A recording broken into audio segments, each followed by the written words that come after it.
Day number, day number है आपका 7।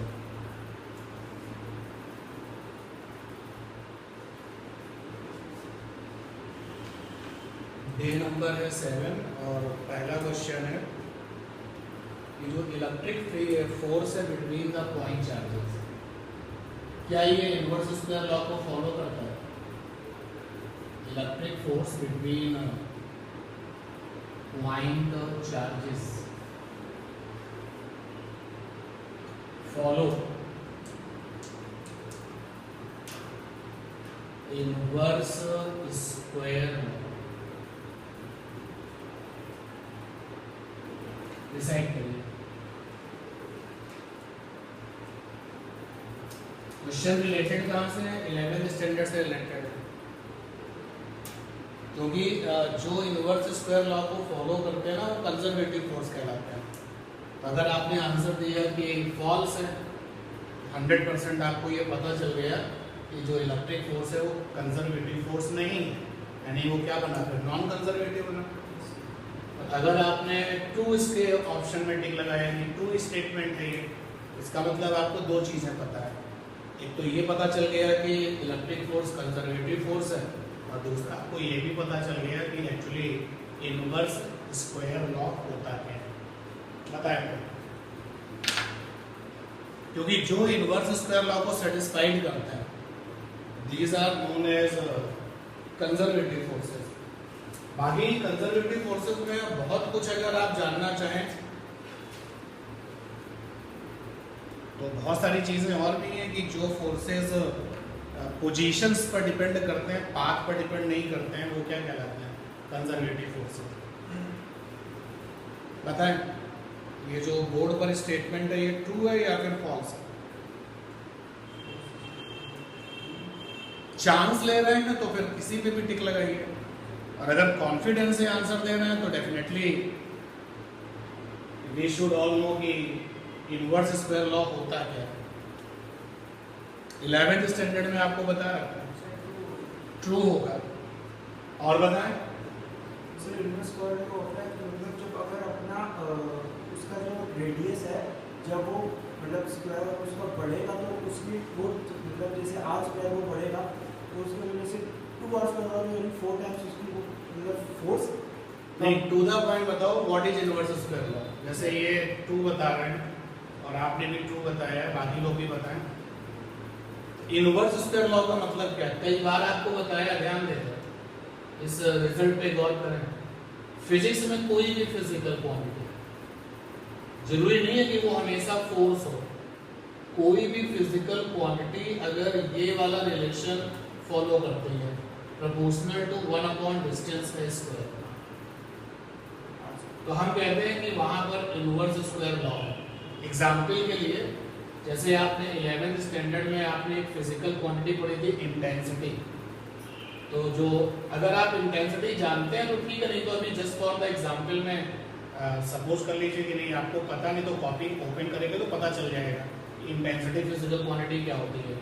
जो इंटेंसिटी आई होती है वो प्रोपोर्शनल होती है 1/r², जहाँ पर r क्या डिस्टेंस, और ये होता है फॉर द पॉइंट सोर्स, जो सोर्सेज पॉइंट वाले होते हैं, पॉइंट वाले सोर्सेज।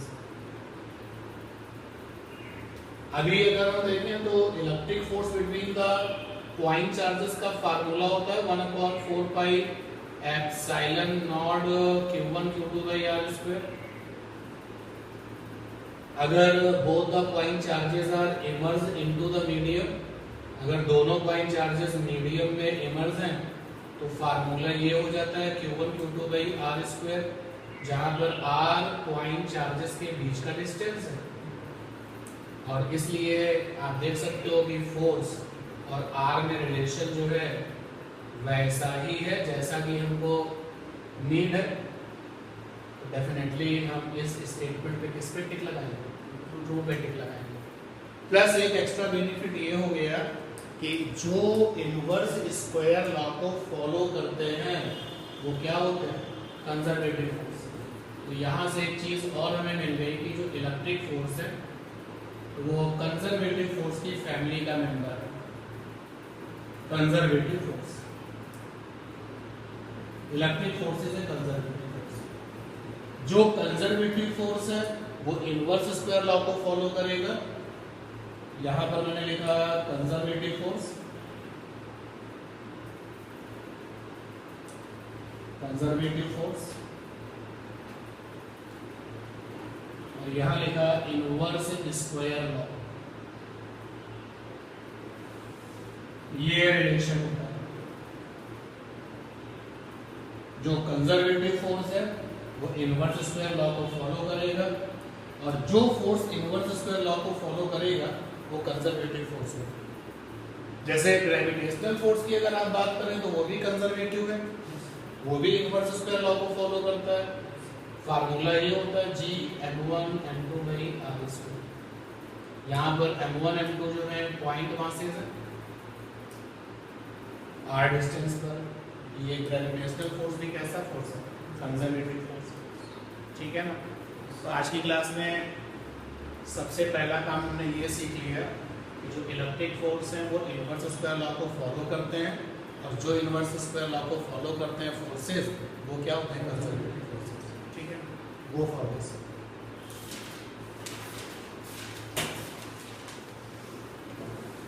ट्रू फॉल्स टाइप में नेक्स्ट क्वेश्चन भी होगा। Electric force between the point charges is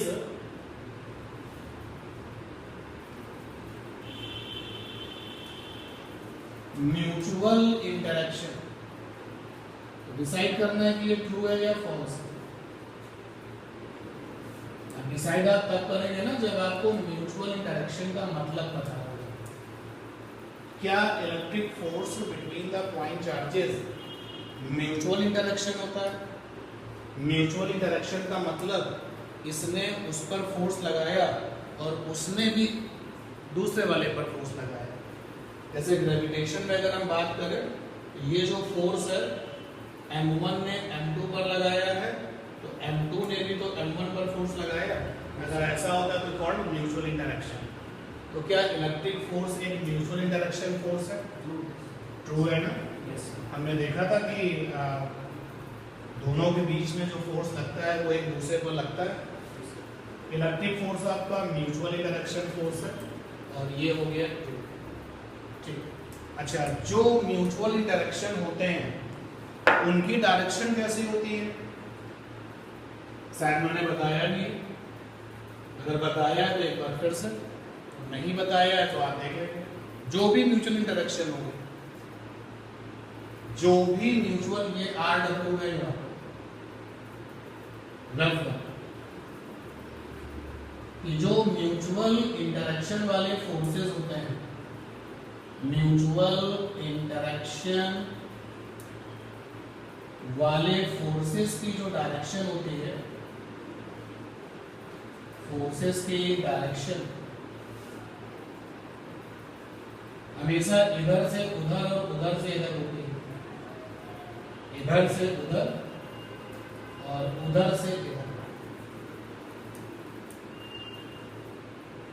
example के लिए जैसे ये आपका SUN सन है। एग्जाम्पल में उनको ले आते जिनको तुमने बहुत अच्छे से पहले पढ़ा होगा। और ये आपका अर्थ है। अगर हम सन को S से लिख लें और अर्थ को E से लिख लें, तो मास की वजह से हमारा जो सन है वो अर्थ को अट्रैक्शन फोर्स से अपनी ओर अट्रैक्ट करता है। किस पर फोर्स लगा रहा है? अर्थ पर। कौन लगा रहा है? सन। और ये अर्थ भी तो सन पर फोर्स लगा रहा है, तो फोर्स किस पर लग रहा है? सन पर।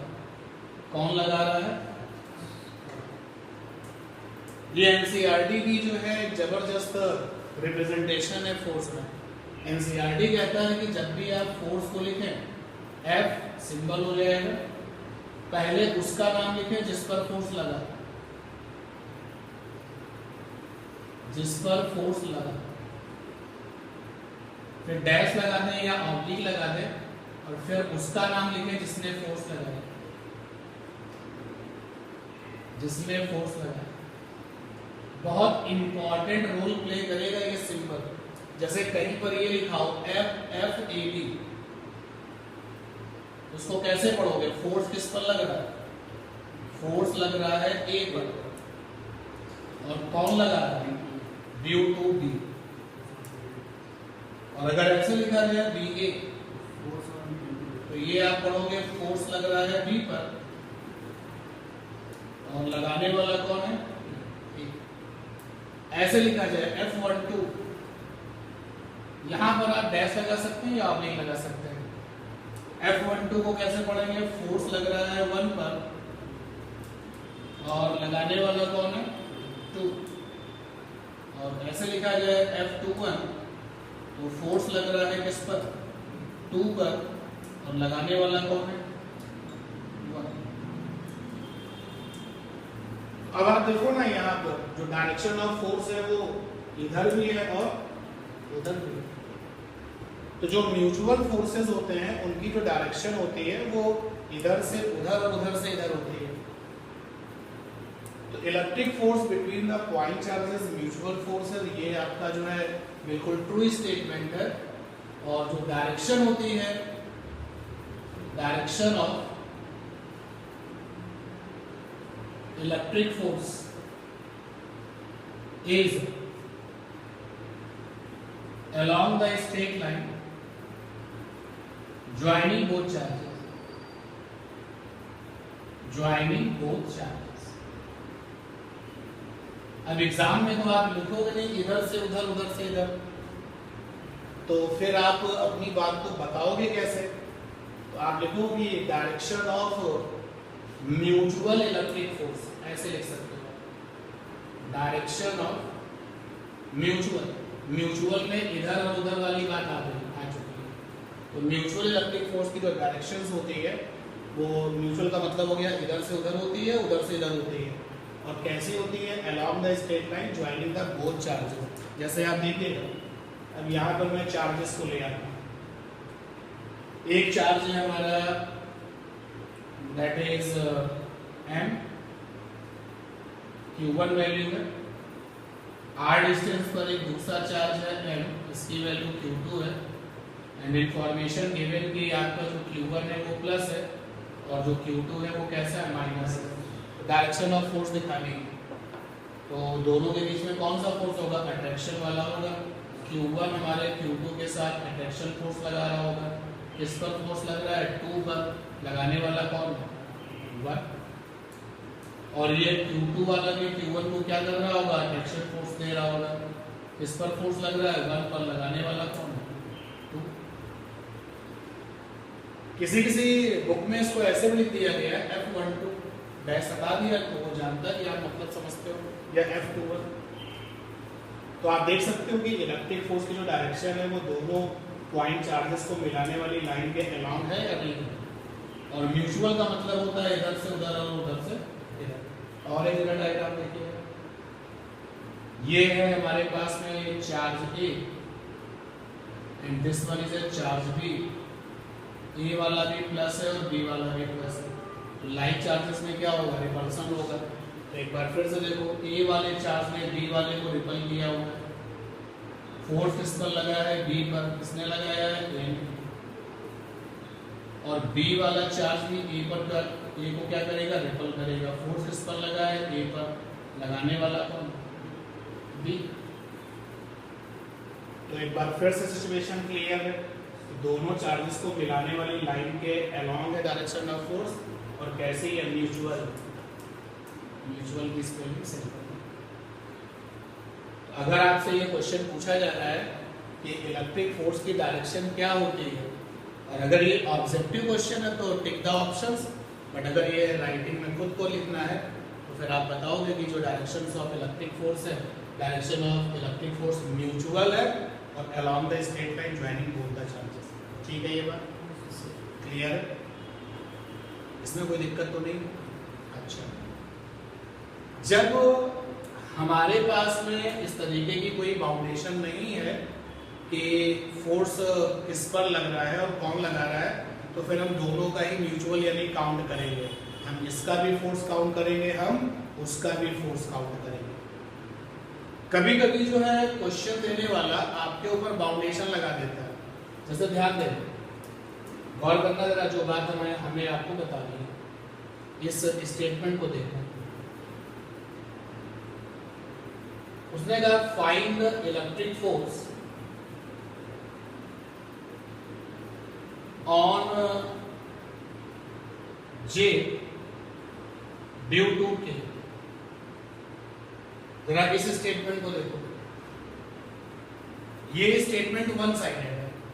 भाई हमें तो पता ना कि म्यूचुअल फोर्स है, लेकिन हमारे सामने कुछ इस तरीके से क्वेश्चन आया है कि फोर्स किस पर लग रहा है, जे पर, और कौन लग रहा है। तो मुझे केवल इतना ही सोचना है कि जे पर फोर्स लग रहा है और के फोर्स लगा है। और मैंने आपको अपडेट किया हुआ है कि जब ये मैसेज हमें मिल जाता है कि किस पर फोर्स लग रहा है, तो उसको हम लोग क्या कहते हैं, टेस्ट, और जो फोर्स लगा रहा है उसको क्या कहते हैं, सोर्स। यानी कि इस मैसेज से हमें ये पता चल पा रहा है कि जे जो है वो टेस्ट चार्ज है, टेस्ट चार्ज है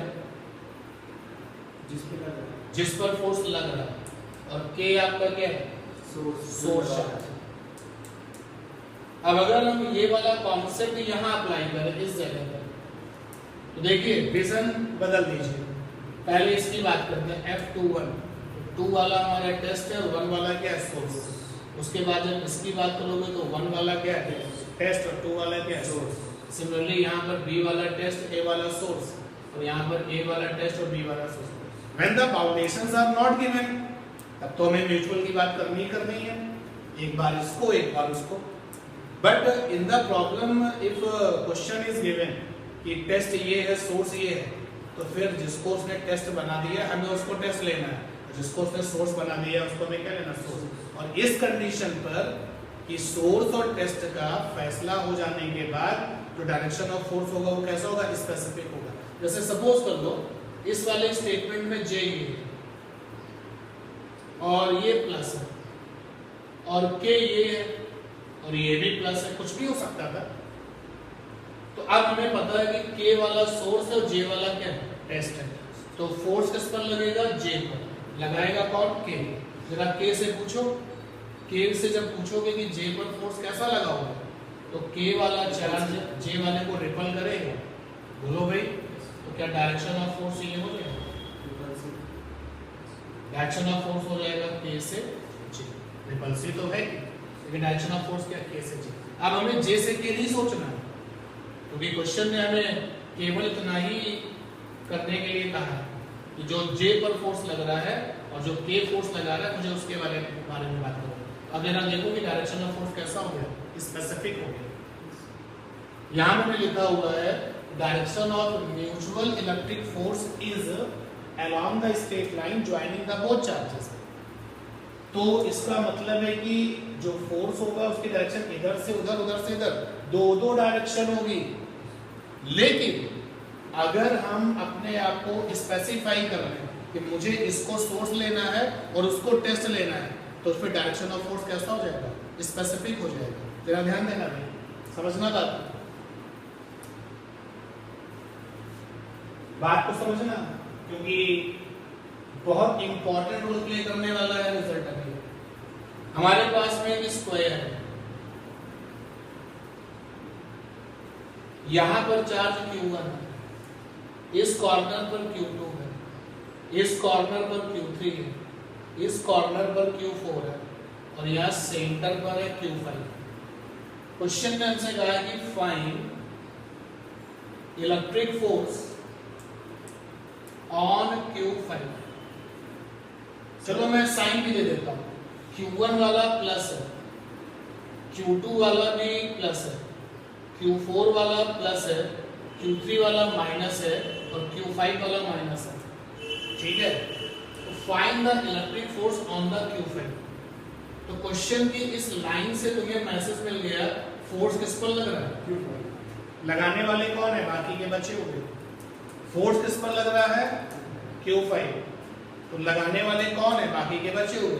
तो मैसेज यहां से क्लियर आ गया, Q5 आपका टेस्ट है और बाकी के लोग सोर्स है और रिमेनिंग वाले सोर्सेज हैं। अब जो डायरेक्शन होगी वो म्यूचुअल नहीं होगी, अब जो डायरेक्शन होगी वो स्पेसिफिक हो जाएगी। देखिए कैसे, और मैंने आपको बताया था, फिर से एक बार बता रहा हूं क्योंकि ये गलत नहीं कर सकते। जब ये क्लियर हो जाए ना कि ये सोर्स है और ये टेस्ट है, जब ये क्लियर ना हो तो मेरी मर्जी, एक बार इसको सोर्स लिया, एक बार इसको टेस्ट लिया, डायरेक्शन निकाला, एक बार रिवर्स किया, म्यूचुअल में डायरेक्शन आ गया। लेकिन जब ये कंफर्म हो जाए कि ये सोर्स है और ये टेस्ट है, तो डायरेक्शन हमेशा किससे पूछना होता है? सोर्स से पूछना होता है। चलिए मैं चलता हूं, सबसे पहले मैंने Q1 से पूछा, Q1 सोर्स है ना, प्लस वाला Q1 माइनस वाले Q5 को क्या करेगा? अट्रैक्शन करेगा। तो देखो डायरेक्शन ऑफ फोर्स ये हो गया। ओके, अगर मैं सेंटर को O लिख दूं और कॉर्नर्स के पॉइंट्स को ABCD लिख दूं, now you can say Q1 ने जो फोर्स लगाया है उसका डायरेक्शन होगा O से A। ठीक, अब चलते हैं जरा Q2 से पूछते हैं। हमेशा किससे पूछना है? सोर्स से। प्लस वाला ये Q2 हमारे माइनस वाले Q5 को क्या करेगा? अट्रैक्शन। डायरेक्शन ऑफ फोर्स ये होगी। ठीक है, ओके। अब देखिए माइनस वाला Q3 माइनस वाले Q5 को क्या करेगा? रिपल्सन करेगा। तो नोटिस करिए इस चीज को, सॉरी Q3 जो है वो Q5 को रिपल करेगा। ये Q3 ने Q5 को क्या किया? रिपल किया। ठीक है, और प्लस वाला Q4 इस माइनस वाले Q5 को क्या करेगा? अट्रैक्शन करेगा।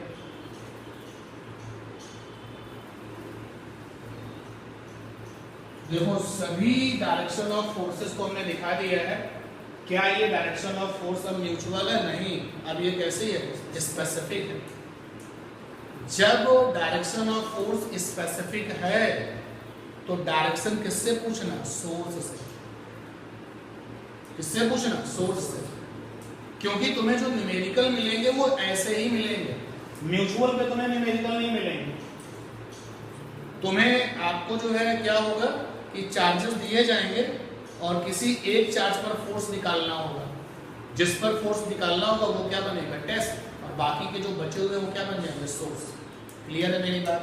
अब आप देखो इस अकेले टेस्ट पर कितने फोर्सेस हैं? ये है, ये है, ये है, ये। सिंबल जरा देखते हैं। इस वाले फोर्स का सिंबल क्या होगा? F। यार जिस पर फोर्स लगा पहले उसका नाम क्या नाम है? 5। जिसने फोर्स लगाया बाद में उसका नाम 1।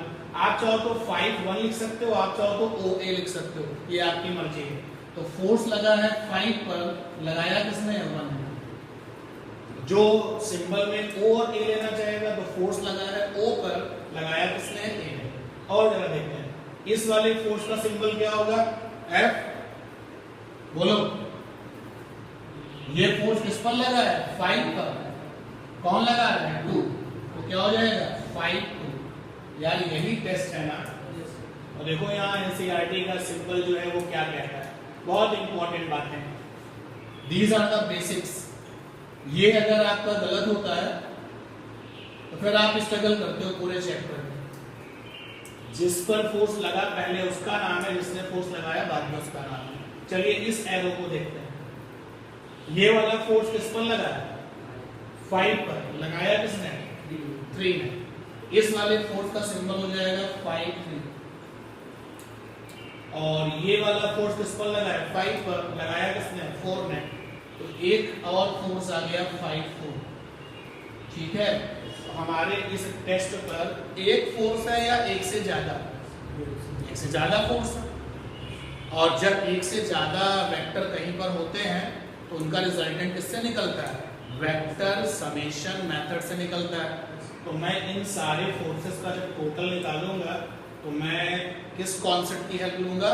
Vector summation method. और इलेक्ट्रिक फोर्स में ये जो वेक्टर समेशन मेथड है इसको क्या कहते हैं? Principle of superposition. कहीं पर अगर ये लिखा हुआ मिले electric force principle of superposition को फॉलो करता है। इसका सीधा मतलब है एक से ज्यादा वहां पे इलेक्ट्रिक फोर्स हैं तो टोटल निकालने के लिए आप किसकी हेल्प लोगे? वेक्टर समेशन मेथड की हेल्प लोगे। क्लियर है हमारी बात? तो एक बार फिर से देखते हैं, ये पॉइंट क्लियर है। Electric force between the point charges is mutual direction. Mutual का मतलब है इसने उस पर लगाया, उसने इस पर लगाया, ये बिल्कुल ट्रू है।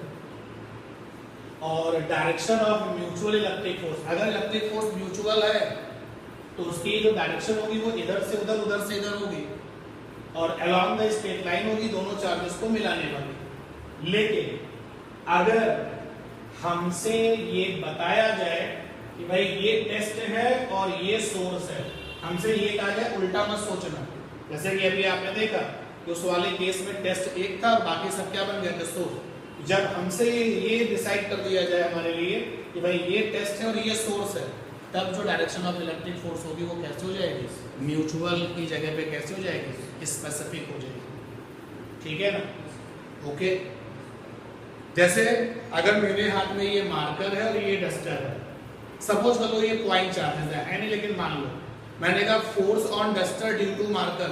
डस्टर क्या बना? टेस्ट। मार्कर क्या बना? तो मैं उल्टा नहीं सोचना, क्योंकि मैंने खुद बोल दिया कि मुझे फोर्स ऑन डस्टर चाहिए, ड्यू टू क्या चाहिए। ये बात क्लियर है? बहुत बंच में इसके क्वेश्चंस आपको मिलने वाले हैं। सबसे पहले आप क्या काम करिए, इतना ये कॉपी कर लीजिए, ये वाली वो फॉर्म्स, कोई बात नहीं, करो रिवीजन में करो, क्योंकि बहुत इंपॉर्टेंट है।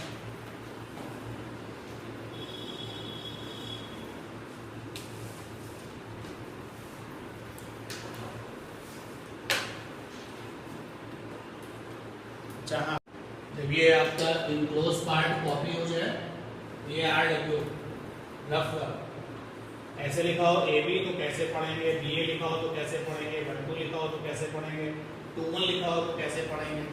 और हर चीज़ को लिखना पॉसिबल नहीं होता। मैंने आपको ये भी बताया जिस पर फोर्स लगता है, वी से कि वो टेस्ट है, and due to which force take place called the source. जब तक we have a no boundation then we are free to think कि एक बार तुमको सोर्स बनाते हैं, तुमको टेस्ट बनाते हैं और नेक्स्ट टाइम उसको रिवर्स करते हैं।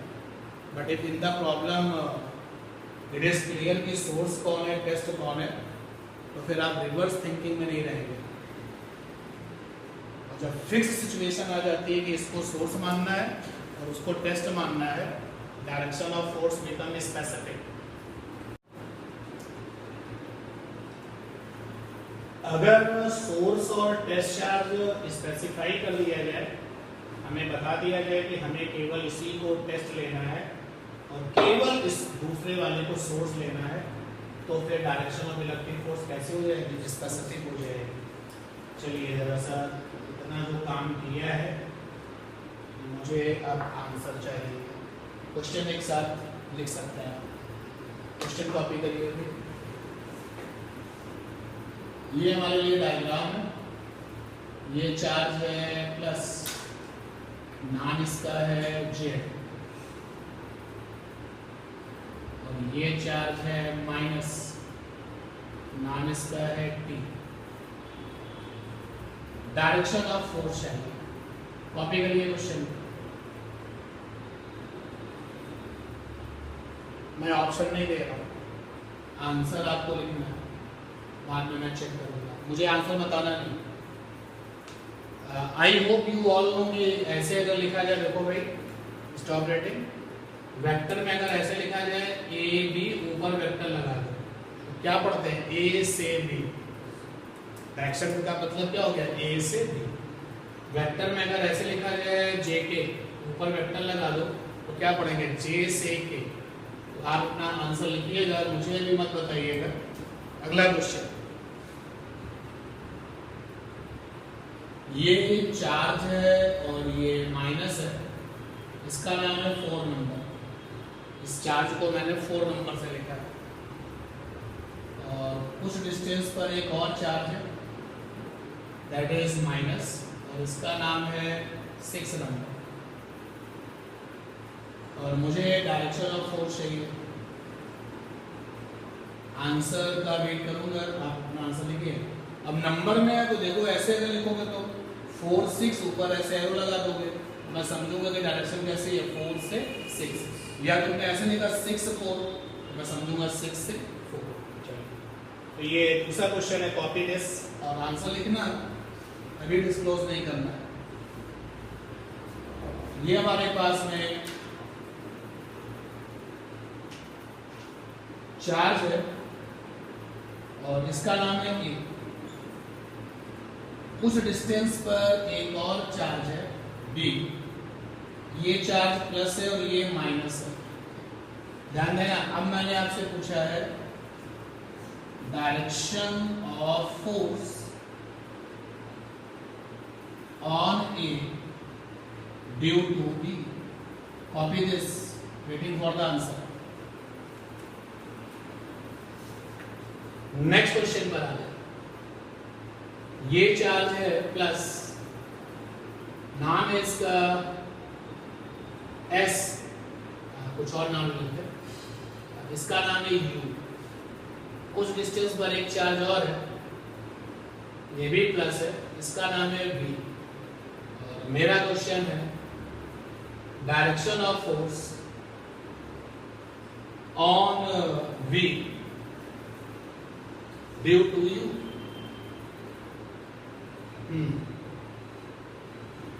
आंसर अपना अपना आंसर लिखिए, फिर मैं चेक करता हूं आपकी कॉपी। चेक कैसे करूंगा, आप आंसर बताएंगे 1 by 1 या हम आंसर बताएंगे और आप क्रॉस चेक कर लेंगे। Take your time. अच्छा, एज ए हिंट आपको दे दूं, थोड़ा सा जल्दबाजी मत करना। क्या पहले वाले में उसने तुमको टेस्ट और सोर्स बताया? तो मैं दोनों लेना पड़ेगा, एक बार ऐसे एक बार वैसे। सिमिलरली इसमें भी उसने कुछ नहीं बताया, बट यहाँ पर उसने बताया है। यहाँ पर जो डायरेक्शन ऑफ फोर्स होगा वो कैसा होगा, स्पेसिफिक। यहाँ पर भी कैसा होगा, स्पेसिफिक। चलिए, गो for this, go for all these questions. First वाले का आंसर डिस्क्लोज करता है। जिन लोगों ने अपनी कॉपी में इसके आंसर को देते समय केवल ये डायग्राम बना दिया, ये जेड है प्लस है और ये आपका टी है माइनस है, उन्होंने ऐसे एरो बना दिया।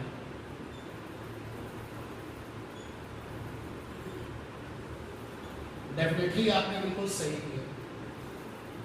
अच्छा, जिन लोगों ने इसको ऐसे लिखा है कि जो डायरेक्शन ऑफ फोर्स होगा वो होगा जेड से टी, जेड से टी, और वो होगा टी से जेड, ये भी सही। ठीक है, तो पहला वाला किसी ने गलत नहीं किया, सभी का सही। चलते हैं इस सेकंड वाले पर। ये आपका 4 चार्ज है निगेटिव है, ये आपका 6 चार्ज है निगेटिव है। Again in this problem no information की सोर्स कौन है, टेस्ट कौन है, तो मुझे सब कुछ सोचना पड़ेगा, म्यूचुअल वाली बात सोचनी पड़ेगी। लेकिन यहाँ पर मामला रिपल्सन का है, तो 4 वाला 6 वाले को रिपल करेगा और 6 वाला भी 4 वाले को रिपल करेगा। तो डायरेक्शन ऑफ फोर्स हो जाएगा 4 से 6 और क्या हो जाएगा 6 से 4। ये भी सभी का सही है, किसी ने कोई गलती नहीं करी। ठीक है, अब चलते हैं लास्ट सेकंड लास्ट नंबर 3 पर। ये गलती की गई है, फिर से सुन लो। क्या इसमें सोर्स और टेस्ट दोनों मेंशन है? इनके ऊपर वाले क्वेश्चन में सोर्स और टेस्ट दिए नहीं गए थे। You are free to think कि एक बार इसको एक बार उसको, एक बार उसको सोर्स समझा डायरेक्शन ऑफ फोर्स, एक बार दूसरे वाले को समझा डायरेक्शन ऑफ फोर्स। अब यहाँ पे डायरेक्शन ऑफ फोर्स में जाना है मुझे, तो देखिए भाई स्टेटमेंट के अकॉर्डिंग ए क्या है, टेस्ट है, फोर्स इस पर लग रहा है ए पर, बी क्या है सोर्स, और हर बार हर साल सबसे ज्यादा मुझे एफर्ट्स यही करना पड़ता है, डायरेक्शन गलत करते हो। क्यों? मेरी वो बात आप नहीं मान रहे हो। जब सोर्स और टेस्ट का फैसला हो जाए, डायरेक्शन किससे पूछना? सोर्स से। तो मैंने बी से पूछा, देखो मैंने बी से पूछा, सामने वाले ए को रिपल करोगे या अट्रैक्ट करोगे? जवाब क्या है? अट्रैक्शन। यार बी हमारे ए को रिपल करेगा तो क्या होगा? बी से ए। अट्रैक्शन होगा तो ए से बी। तो यहाँ पे जो डायरेक्शन ऑफ फोर्स होगा वो कैसा होगा? ए से बी। आपने क्या लिखा हुआ है? बी से ए, ए से बी। आपने क्या लिखा हुआ है? ए से बी। पक्का? देख लो जरा, मुझे कॉपी में एरो दिखाइए। एरो गलत है तो वही मैंने एरो पे ही ध्यान दिया। तुम्हारा भी देखो एरो गलत है। यहाँ ऐसे एरो लगेगा। हाँ तो वही गलत हो गया ना, और आपका सही है, बाकी का भी सही है। ठीक है ना? ये समझ पाए ना?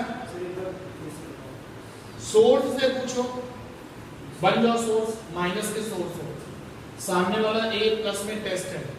सोर्स से पूछो, सामने वाले ए को रिपल करेगा। रिपल मतलब अबे, रिपल को नहीं करेगा ना, क्या करेगा? अट्रैक्शन। तो मेरा हाथ का एक्शन कैसा है? ए से बी। डायरेक्शन ऑफ फोर्स क्या हो जाएगा? ए से बी। ये है बहुत छोटी सी बात, लेकिन इतनी इंपॉर्टेंट है कि तुमसे गलतियां कहाँ हो रही हैं? इसी में गलतियां हो रही हैं। चले आगे चलते हैं, यहां पर चलते हैं। बताइए भाई, टेस्ट कौन है? टेस्ट बी है, और सोर्स कौन है? यू है। क्या करना है? सोर्स से पूछना है। ये यू है, प्लस का चार्ज है, और ये बी है, ये टेस्ट है, ये भी प्लस है। तो सोर्स ने कहा कि हम टेस्ट को रिपल करेंगे। देखो हाथों का एक्शन ये आएगा, यानी डायरेक्शन क्या हो जाएगी? यू से बी। क्या हो जाएगी? यू से बी।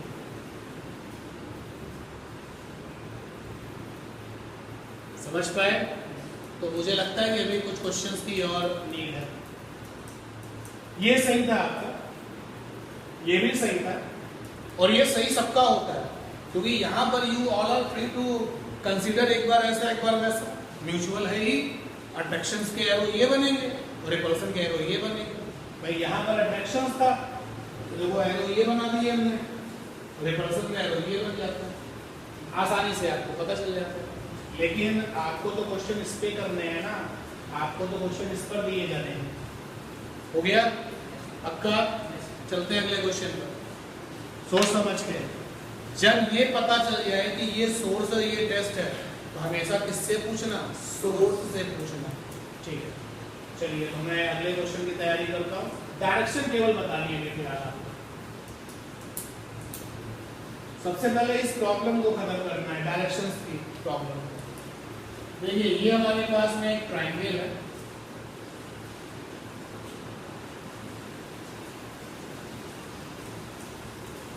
ये चार्ज प्लस है, नाम इसका बी है। ये चार्ज माइनस है, इसका नाम सी है। और ये चार्ज प्लस है, इसका नाम जो है वो ए। ये प्लस है और इसका नाम ए। तो मेरा है क्वेश्चन कि कॉपी दिस फिगर। इस फिगर को जब आप आंसर दें, आंसर में पहले कॉपी कर लें। Copy this figure and show directions of force on A. ये ध्यान देना, कितने चार्ज हैं? कितने चार्ज हैं? किस पर फोर्स निकालना? ए क्या बना? एस। बाकी क्या बना? वो फॉर्म। डायग्राम जो है कॉपी करके तब डायरेक्शन दिखाएं और अपना टाइम लें।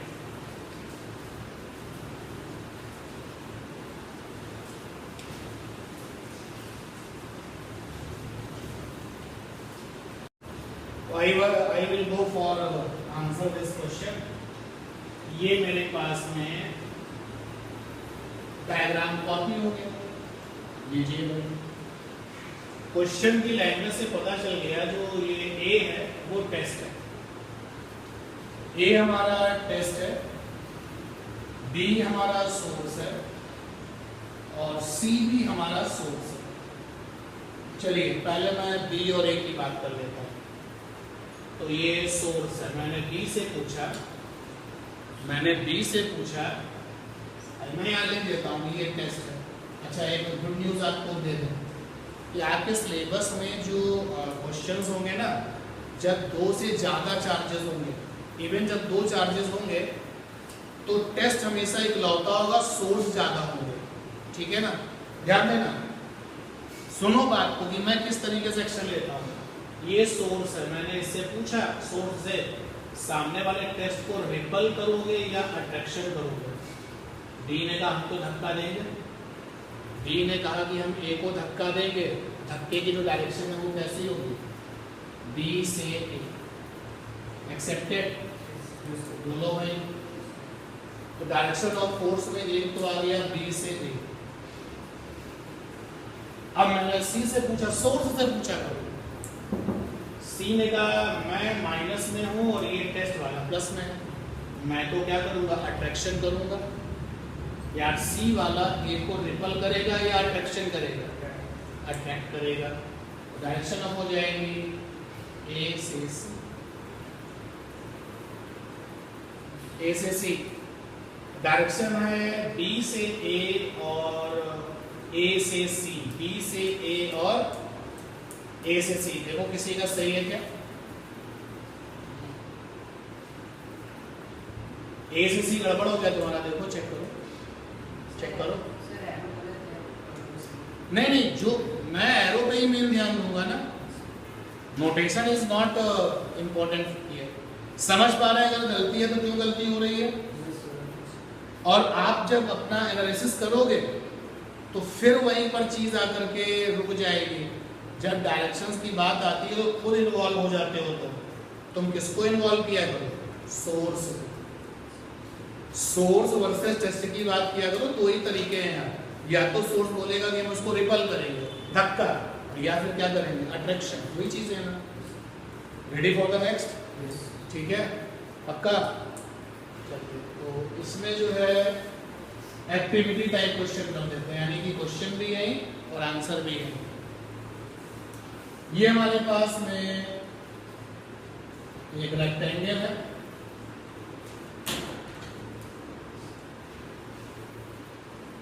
यहां पर चार्ज ए है, कैपिटल ए, बी है, कैपिटल बी। अगर चार्ज का साइन ना दिया जाए ना तो हमेशा क्या मानते हैं, प्लस। अगर चार्ज का साइन ना दिया जाए तो हमेशा प्लस मानते हैं। तो बी वाला माइनस है, बी वाला भी माइनस है, ए वाला प्लस है और सी वाला भी प्लस है। तो मुझे क्या करना है कि represent direction of forces on charge B. इस पूरे क्वेश्चन में फोर्स किस पर लगाना है, बी क्या बनेगा, बाकी सब क्या बनेगा, go for this, take your time. क्योंकि अगर इसमें गलती हो रही है तो आगे स्टेप बढ़ाने का कोई मतलब नहीं है, नथिंग। कितने भी स्टेप आप आगे चले जाओ, यहाँ प्रॉब्लम है तो फिर आगे प्रॉब्लम रहने वाली है। जब तक ये आप क्लियर नहीं कर लेते हो तब तक आगे बढ़ने का कोई फायदा नहीं होगा। कैसे आप प्रिंसिपल ऑफ सुपरपोजिशन के क्वेश्चन पर डील करोगे, क्योंकि प्रिंसिपल ऑफ सुपरपोजिशन में डायरेक्शंस का रोल होगा ना। जब आपको ये पता चल जाएगा कि अच्छा ये दो या दो से ज़्यादा फोर्सेस हैं, उनकी डायरेक्शंस ये हैं, तभी तो आप रिजल्टेंट फोर्स निकाल पाओगे, अदरवाइज नहीं हो पाएगा। और कहाँ गलती हो रही है, क्यों गलती हो रही है, वो भी मैं बता रहा हूँ आपको। जब डायरेक्शन तुम बताने लगोगे तो गलती हो जाएगी, और जब डायरेक्शन तुम सोर्स से पूछोगे और फिर बताओगे तो गलती नहीं होगी। सोर्स से पूछिए, दो ही ऑप्शंस हैं, या तो सोर्स सामने वाले टेस्ट को धक्का देगा, रिपल्सन, जो हाथों का एक्शन है वही डायरेक्शन है, और या फिर सोर्स सामने वाले टेस्ट को अट्रैक्शन फोर्स लगाएगा। तो जो हाथों का एक्शन है वही डायरेक्शन है। चलिए इसकी डायरेक्शंस को ओपन करते हैं। इस क्वेश्चन में भी हमारा टेस्ट है, ये रहा टेस्ट, ये सोर्स है और ये भी सोर्स है और ये भी सोर्स है, बाकी के बचे हुए सोर्स है। मैं सोर्स से पूछता हूं, चलो पहले मैं ए वाले सोर्स से पूछता हूं कि भाई बी वाले माइनस को, ये प्लस और ये माइनस, तो देखो रिपल्सन या अट्रैक्शन, अट्रैक्शन, तो डायरेक्शन क्या होगी बी से ए, बी से ए, ठीक है। फिर ये सोर्स है इधर और ये टेस्ट है, ये भी माइनस है ये भी माइनस है। सोर्स से पूछा सामने वाले टेस्ट को रिपल्सन या अट्रैक्शन, ये देखो ये सोर्स है, रिपल्सन या अट्रैक्शन, रिपल्सन, डायरेक्शन क्या हो गई बी से बी, ठीक है। अगर आप फोर्स लिखना चाहो ना, देखो एफ इस पर फोर्स लगा बी पर, इसने लगाया, ये देखो डिफरेंट चीज है, ये केवल ये बताती है कि बी पर फोर्स लगा ए ने लगाया, डायरेक्शन डिफरेंट थिंग्स है, ठीक है ना। जैसे कहीं पर किसी ने लिखा हो एफ एम एन, तो ये केवल ये बताएगा एम आपका टेस्ट है, एन आपका क्या है सोर्स, ये डायरेक्शन नहीं बताएगा, ये सिंपल डायरेक्शन नहीं। डायरेक्शन तो तुम्हें खुद डिसाइड करनी पड़ेगी सोर्स और टेस्ट से पूछ करके, सोर्स से पूछो कि सामने वाले टेस्ट के साथ क्या करेगा। और चलते भाई, ये सोर्स है ये टेस्ट है, ये प्लस है ये माइनस है, ये सोर्स ने सामने वाले को रिपल किया या फिर अट्रैक्शन किया, अट्रैक्शन डायरेक्शन ऑफ फोर्स क्या हो जाएगा ये। अगर मैं इस फोर्स को लिखूं तो एफ बी डी, यहां लिखूं तो एफ बी सी। तो अब इंप्रूवमेंट हुआ, पहले पूरी क्लास ने गलती की, अब केवल एक बच्चे ने गलती की, बाकी ने सही किया, ठीक है ना। और एक चीज और मैं यहां पर आपको बताऊं, अगर किसी ने ऐसे लिखा होगा, ध्यान देना गौर करना, किसी ने इलेक्ट्रिक फोर्स को लिखा F और लिख दिया उसने एक्स वाई, तो इसको देख करके तुम क्या समझोगे, एक्स वाला चार्ज टेस्ट है और वाई वाला क्या है। उसने पूछा डायरेक्शन क्या है, तो आप बताओ डायरेक्शन तो तब बता पाएंगे ना जब मुझे एक्स और वाई का क्या पता हो, नेचर। ये सिंबल तुम्हें डायरेक्शन नहीं बताएगा। देखो डायरेक्शन यहाँ पर बी से ए है और सिंबल यहाँ पर बी ए है, ये चांस की बात है, मैच कर गया। यहाँ पर देखो डायरेक्शन कैसी है डी से बी, लेकिन सिंबल क्या है बी डी, यहाँ मिसमैच हो गया, सिंबल आपको डायरेक्शन नहीं बताएगा। सिमिलरली यहाँ देखिए डायरेक्शन कैसी है बी से सी और यहाँ सिंबल में भी क्या रहा बी सी, मैच कर गया, चांस की बात, कभी कभी मैच करेगा, लेकिन तुम सीधे बेसिक को फॉलो करो ना, direction is a different things and symbol is a different things. Clear है ना। एक लास्ट मौका आपको और देते हैं, तुमने गलती की है एक बार उसको सही कर लो, क्योंकि प्रिंसिपल और सुपर पोजीशंस के क्वेश्चन आप नहीं कर पाओगे। क्वेश्चन मिलेगा तो मैक्सिमम 5 मार्क्स का क्वेश्चन बनेगा और 3 मार्क्स से कम का क्वेश्चन इसमें नहीं बनता। चलिए क्वेश्चन बनाना है। और अगर एकेडमिक लेवल पर देखें तो चार्जेस का ट्रायंगल बनेगा, कभी चार्जेस का स्क्वायर बनेगा, कभी चार्जेस का रेक्टेंगल बनेगा, इसके ऊपर कुछ नहीं बनेगा।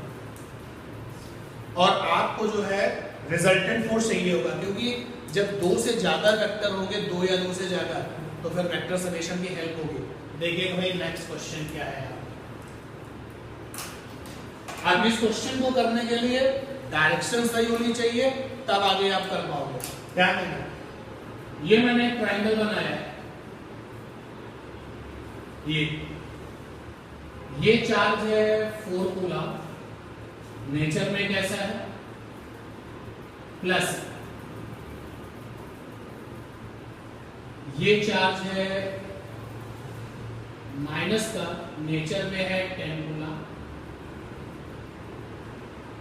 ये चार्ज भी प्लस है और नेचर में प्लस है और वैल्यू में है 2 कूलम। ये डिस्टेंस 1 मीटर है, ये डिस्टेंस भी 1 मीटर है और ये डिस्टेंस भी 1 मीटर है। मैं इस ट्राइंगल को नाम देता हूं ABC। ठीक है, ध्यान देना इधर। आप इस क्वेश्चन को मेरे साथ जरा बोर्ड पर करिए। हमसे पूछा गया है फाइंड डायरेक्शन ऑफ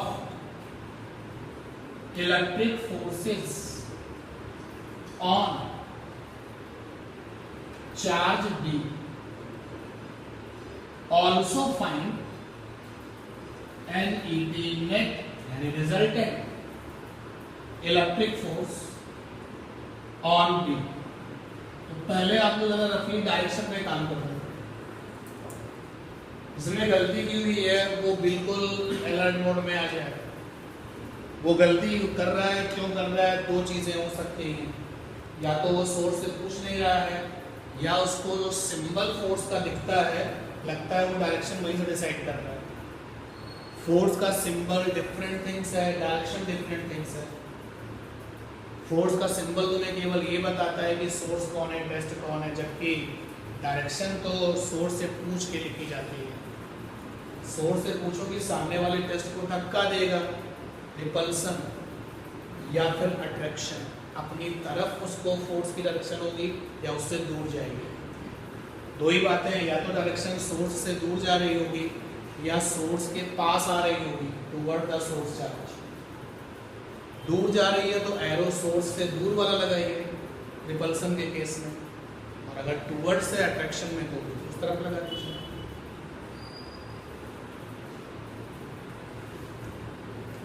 चलिए इसको जरा सॉल्व करते हैं। सबसे पहले डायरेक्शन देख लेते हैं। तो ये हमारा टेस्ट है,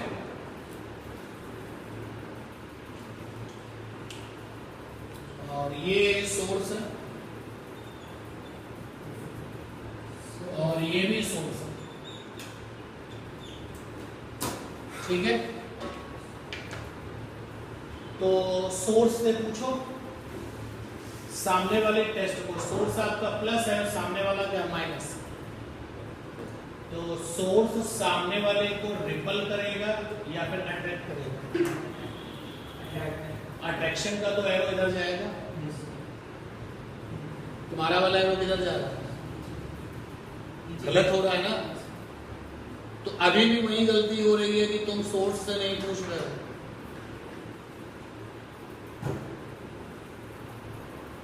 जब मैं सपोर्ट कर रहा हूं तो तुम सही बता दो, लेकिन बिना मेरे सपोर्ट के तुम्हें बताना पड़ेगा। चलिए मैं एरो लगाता हूं, ध्यान देना। सबसे पहला काम मैंने एरो लगाया, डायरेक्शन हो गई है। अब मैं सिंबल देता हूं FBA।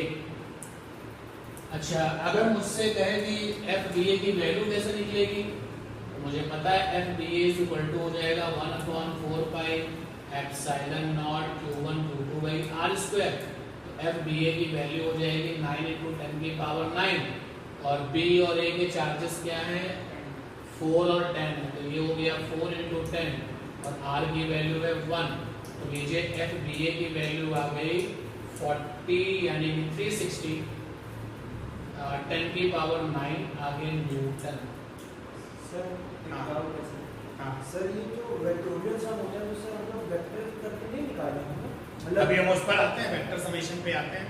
तो सर यानी कि अगर इसको डायरेक्ट हम लोग ऐसे मैनिपुलेट कर देंगे, अगर B पूछेगा तो मतलब अभी ये जो फार्मूला वो कूलाम ने दिया है, हम इसमें केवल फोर्स की क्या निकालते हैं, वैल्यू निकालते हैं, डायरेक्शन नहीं निकालते हैं। ये जो फार्मूला है ये केवल तुम्हें क्या देता है, फोर्स की वैल्यू। नहीं, तुमने क्या पूरा रिजल्टेंट निकाल लिया है क्या? सर वो वेक्टर लगा के सर वो, हाँ वो हम आ रहे हैं उस पर, अभी क्रॉस चेक करना, हो सकता है तुम्हारा सही है। मैंने वैल्यू निकाली है, मेरी वैल्यू ये है, डायरेक्शन वहां दिख रही है। ठीक है, तो भाई फोर्स की वैल्यू ये है, डायरेक्शन वो है। फिर आना भाई साथ में हमारा ये सोर्स है और ये टेस्ट है। ये वाला सोर्स सामने वाले, ये देखो प्लस है ना, तो ये माइनस है। तो रिपल करेगा या अट्रैक्शन करेगा? अट्रैक्शन करेगा तो डायरेक्शन कैसी होगी, B से C या C से D? B से C।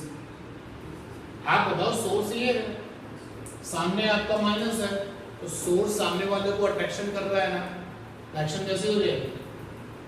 बी से, ये क्लियर है ना? मेरे डिस्कस करने के बाद तो क्लियर है पक्का? ये लीजिए डायरेक्शन ये हो गया फोर्स, डायरेक्शन हो गई। अब सिंबल इसका हो जाएगा ये। जरा इसकी वैल्यू निकाल दो। फिर से कूलम्ब वाला लगाया 1/4πε0 q1 q2 r स्क्वायर, और ये रहा 9 × 10⁹ और बी और सी में q1 q2 बन जाएगा, एक बन जाएगा 10, दूसरा बन जाएगा 2, डिस्टेंस है कितनी 1/2। तो ये आई फोर्स की वैल्यू 22 180 10⁹ न्यूटन। अब आपने ये देखा कि इस चार्ज पर दो फोर्स है। अच्छा मैं आपकी बात पर आ चुका, ये दो फोर्स है जी, और ये दोनों कितने डिग्री पर है? 60 डिग्री पर, क्योंकि सामने वाला जो ट्रायंगल है वो कैसा इक्विलेटरल ट्रायंगल है। तब तुमको याद आया कि अगर दो वेक्टर किसी एंगल पर हो तो रिजल्टेंट निकालने का फार्मूला क्या होता है? R = होता था √ पहले वाले वेक्टर की वैल्यू का स्क्वायर प्लस दूसरे वाले वेक्टर की वैल्यू का स्क्वायर प्लस 2, पहले वाले वेक्टर की वैल्यू दूसरे वाले वेक्टर की वैल्यू cos, और उन दोनों के बीच का एंगल। यहाँ पर दो फोर्सेस हैं और मुझे उनका रिजल्टेंट चाहिए, तो फोर्स का नेट, पहला वाला फोर्स ये रहा FDA, दूसरा वाला फोर्स ये रहा FBC, प्लस 2 FDA और ये रहा FBC, दोनों के बीच में एंगल कितना है? cos 60। ठीक है, पहले वाले फोर्स की वैल्यू कितनी है भाई? पहले वाले फोर्स की वैल्यू है 36 × 10⁻10 का स्क्वायर। लिख सकते हैं ना इसको ऐसा? लिख सकते हैं ना? दूसरे वाले फोर्स की वैल्यू कितनी है? 18 × 10⁻10 का स्क्वायर प्लस 2, पहले वाले फोर्स की वैल्यू है 36 10⁻10, दूसरे वाले फोर्स की वैल्यू है 18 10⁻10, और cos 60 की वैल्यू कितनी होती है? हाफ। ये सॉल्व हो जाएगा, यहाँ से 36 का स्क्वायर और 10⁻20 प्लस 18 का स्क्वायर 10⁻20 प्लस ये वाला हाफ इस टू को कट कर देगा, 36 × 18 और 10⁻20, 10⁻20 होल कॉमन हो गया, रूट के बाहर आएगा तो क्या बचेगा? 10⁻10 बचेगा, और अंडर रूट में क्या रह जाएगा? 36 का स्क्वायर कितना होता है? 1296, 18 का स्क्वायर कितना? 324 प्लस 36 × 18 कर लो, कितना आ जाएगा? 18 6 108 और 18 3 54, कितना आ रहा है? 648 आ रहा है। कैलकुलेशन चेक कर लेना। अब रूट के अंदर है 1296, 324 और 648, 8 4 12 और 6 18, 4 2 6 and 7 9 और 7 16, 6 3 9 10 11 and 12, ये आ गया अंडर रूट 2268 10⁻10 आगे नहीं हुआ। ठीक है ना? तुमने ऐसे ही किया हुआ है। मैंने सर जैसे ये a स्क्वायर की मतलब जैसे a उसकी 1 वैल्यू लिखी है यहाँ पर। हाँ, लेकिन जो आपका यहाँ पर जो फोर्स वेक्टर है, यहाँ पर इस वेक्टर का नाम क्या है? फोर्स वेक्टर, और यहाँ पर इस वेक्टर का भी नाम क्या है? Force vector. तो ये जो फार्मूला लिखा गया है, इस फार्मूले को पढ़ने का तरीका क्या है? ये क्या है? पहले वेक्टर की वैल्यू, तो यहाँ पर पहला वेक्टर कौन है? फोर्स वेक्टर, उसकी वैल्यू प्लस दूसरे वेक्टर की वैल्यू, दूसरा वाला वेक्टर भी कौन है? फोर्स। समझ पाए बात? तो मतलब इसमें सर पहले फोर्स वेक्टर दोनों को निकालना पड़ेगा सबका। कूलम्ब लॉ की हेल्प से हमें वैल्यू मिल गई। हाँ, और जब हमने डायरेक्शन को रिप्रेजेंट किया तो चांस की बात है कि सिचुएशन इस तरीके की आ गई कि आपके पास में दो वेक्टर हैं जो कि एक दूसरे के कितने डिग्री पर है? 60 डिग्री पर। उधर हमें वेक्टर समेशन के रूल से ये पता है कि अगर दो वेक्टर एक दूसरे से थीटा डिग्री पर है तो हमारे लिए रिजल्टेंट का फार्मूला ये है। अच्छा, वो जैसे जो सिंपल वेक्टर दिए होते हैं तो उनमें तो वही वैल्यू लगाते हैं, जैसे 1 अगर दिया होगा और 1 ये तो हाँ, अगर क्वेश्चन में ये कहा गया है कि पहले वेक्टर की वैल्यू 1 है और दूसरे वेक्टर की वैल्यू 5 है। ये डिस्टेंस वेक्टर बताना। अच्छा, तुमने 1 लिया है डिस्टेंस को लेकर के, that is the distance between the charges. And समझ पाए ना? गलती करोगे तभी सीखोगे। डायरेक्शंस का कुछ प्रॉब्लम सॉल्व होता हुआ दिख रहा है कि नहीं? पक्का? अब एनालिसिस करने के बाद में क्या लग रहा है तुमसे क्यों गलती हो रहा है? बाकी पूरी क्लास में डायरेक्शन को सही कर ली है, क्या गलती हो रही है जरा बताओ मुझे। कैसे सोच रहे हो डायरेक्शन को? सर मैं सोच रहे थे जैसे कि सी जो है वो बी को अट्रैक्ट कर रहा है। सी जो है वो बी को अट्रैक्ट कर रहा है, बिल्कुल सही सोच रहे हो। सी तुम्हारा क्या है? सोर्स। तो आ जाओ वहीं पर सोर्स, और बी को अट्रैक्ट कर रहा है तो ऐसे ही तो खींचेगा, तो यानी कि जो एरो होगा वो टुवर्ड्स द सोर्स हो जाएगा ना। तो सोर्स तो रहता तो सही, लेकिन वो फिर उल्टा एरो क्यों लगा दिया था? सर वो यस सर ये करती है। कुछ मतलब सोच आप सही रहे हैं, लेकिन जो रिजल्ट आ रहा है, जो आउटपुट आ रहा है, वो कैसा हो रहा है? गलत। देखिए मैंने इस क्वेश्चन को एक स्टैंडर्ड आगे बढ़ा दिया है। अब देखो ना, इस क्वेश्चन में डायरेक्शन गलत होती तो सब कुछ गलत हो जाता ना। डायरेक्शन का रूल समझ में आ रहा है? देखो, अगर कोई डायरेक्शन में गलती करके, स्टॉप राइटिंग ध्यान दो, स्टॉप राइटिंग। अगर कोई स्टूडेंट यहाँ पे डायरेक्शन में गलती कर दे, देखो वैल्यू निकालेगा वो सही निकालेगा, वैल्यू में गलती नहीं होने वाली है, क्योंकि वैल्यू में लगाए तो फार्मूला वैल्यू पुटअप करेगा तो फोर्स की वैल्यू तो उसकी सही आएगी। डायरेक्शन गलत हो गई, गलत डायरेक्शन होने की वजह से उन दोनों वेक्टर्स के बीच का एंगल भी कैसा हो जाएगा? बदल जाएगा। तुम्हारा आंसर भी क्या हो जाएगा? गलत हो जाएगा। And that is why direction कैसी है, बहुत इंपॉर्टेंट है। सर बट अगर इक्विलेटरल में तब तो सही भी हो सकता है, क्योंकि सर वो अगर वर्टिकल चलिए एक आपने बोला इक्विलेटरल में सही हो सकता है। सपोज कर लो कि इन्होंने जो गलती की थी, डायरेक्शन दिखाई थी सी से बी, इनका हो गया सी से बी।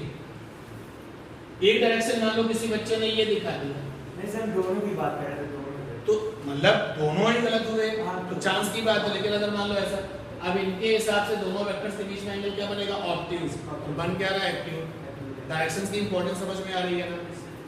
वो फोकस वो फिर वर्टिकल से 60 अगर सर जो रिपल्सिव करेंगे तो फिर 60 नीचे आ जाएगा, नीचे आ जाएगा। 60 के नीचे आ जाएगा। डायरेक्शंस का रोल आप समझ रहे हैं कि नहीं? अब तुमने जो क्वेश्चन दिया अपने आप हो जाएगा।